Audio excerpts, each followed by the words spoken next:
She made millions laugh. But at 79, Goldie Hawn finally said something so honest, so quietly powerful, that fans stopped scrolling. Not about fame, not about Oscars, not even about Hollywood. She spoke about who truly fulfilled her, emotionally, spiritually, and in life. And the answer surprised a lot of people.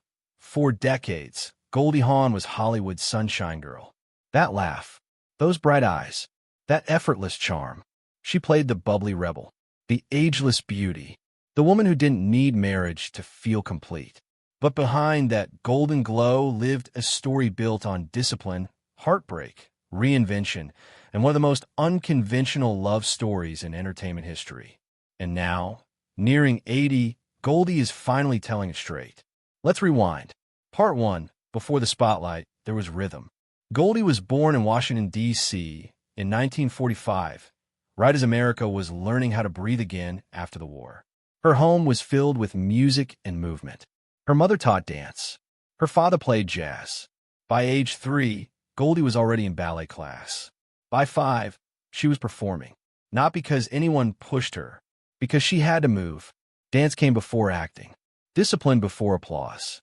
By 10, she was training seriously. For a while, ballet, not movies, was her future. She even performed with touring companies as a child and considered going professional. But classical ballet demanded perfection. Goldie wanted freedom. That choice would define everything. Part 2. She didn't chase Hollywood. She worked her way into it. Before auditions and scripts, Goldie paid her bills teaching dance. Later, in the mid-1960s, she supported herself go-go dancing in D.C. clubs. Not for glamour, for rent. Then she packed up and moved to California with savings from those gigs. No safety net, just courage. Her first big break came on Rowan and Martin's Laugh-In, where producers initially saw her as eye candy. Goldie flipped the stereotype. She turned the dumb blonde into something clever, weird, and unforgettable. America fell in love. Part 3. The Oscar she never expected. In 1969, she landed her first serious film role in Cactus Flower. Critics expected the veterans to shine. Goldie stole the movie. At just 24, she won the Academy Award for Best Supporting Actress. Here's the wild part. She wasn't even at the ceremony. She was in London, assuming she had no chance. That tells you everything about where her head was.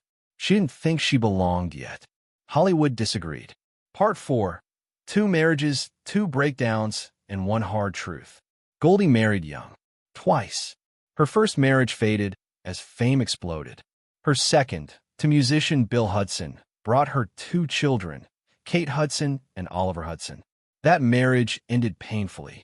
By 1980, she was divorced again, raising 2 kids while juggling Hollywood. She later admitted something few stars say out loud. Marriage didn't make her feel safer. Freedom did. Part 5. Then came Kurt, and everything changed. Goldie first met Kurt Russell in the 1960s. Nothing happened. Years later, they reunited while filming Swing Shift. This time, the connection stuck. Both were divorced. Both had kids. Both were done pretending. They didn't rush. They didn't perform romance for cameras. They built something real. And here's the part that confuses people. They never married.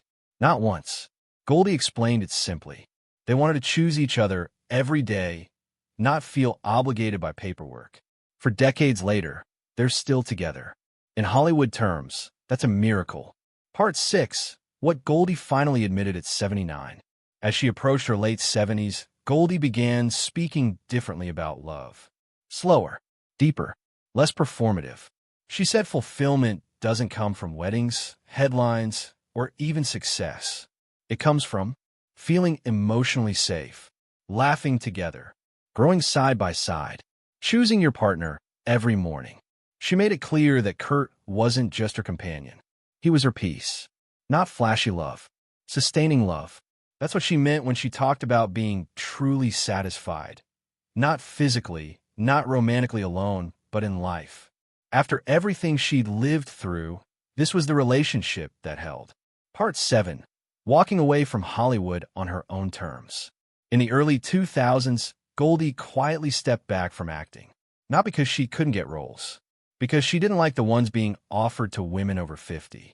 Instead, she launched the Mind UP Foundation, a global program teaching kids emotional resilience and mindfulness. While Hollywood chased youth, Goldie chose purpose.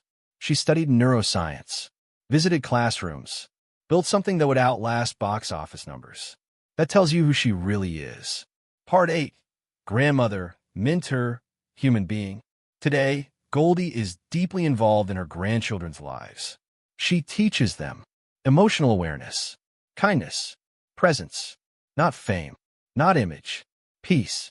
She's also spoken openly about spirituality, meditation, and inner stillness, practices she began decades ago, long before they became trendy. Behind a laugh is a woman who's been searching for meaning her entire life.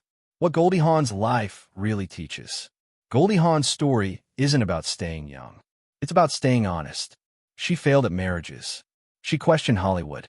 She walked away from fame. She built a love without rules. And at 79, she finally said what matters most. Not awards, not red carpets, not headlines. Connection, choice, peace. She didn't find fulfillment in perfection. She found it in partnership. So here's the real lesson. You don't need a fairy tale. You don't need a ring. You don't need the world's approval. You need someone who lets you be yourself fully. Goldie Hawn found that. And maybe that's the happiest ending Hollywood never wrote. If this story moved you, drop a comment below. Do you believe lasting love is about commitment or daily choice? And if you want more deep, human stories behind Hollywood legends, make sure you subscribe.